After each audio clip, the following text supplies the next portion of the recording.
aqui com o vídeo de Alex Logger, e eu vou falando três coisas, na verdade. Primeira coisa, eu não me responsabilizo pelos seus atos.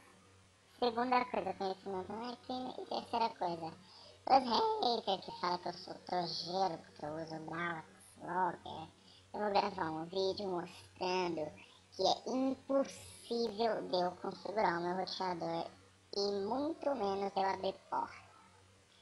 Tá? Então o que vocês vão fazer? Vocês vão baixar o Alex Logger.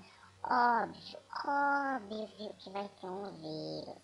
E esse programa aqui é coisa de hacker.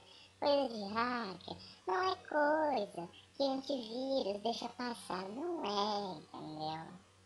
É uma coisa que um servidor do Trojan, ele detecta, o antivírus detecta como Trojan.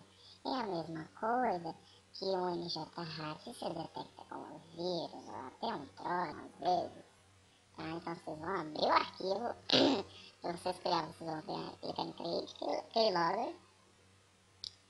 Tu vai fazer maio 7, tu vai colocar Gmail, server port, a porta do e-mail. Pra quem, não, na verdade não, desculpa. Vocês estão vendo isso aqui? Vocês vão ter que colocar Gmail. Server port, você deixa essa aqui. E-mail, o que vai fazer? O Alex Logger, ele manda senhas que os caras digitam pro seu e-mail. Então você vai colocar seu e-mail. Onde vai ser a senha. Eu acho que é a senha do seu e-mail.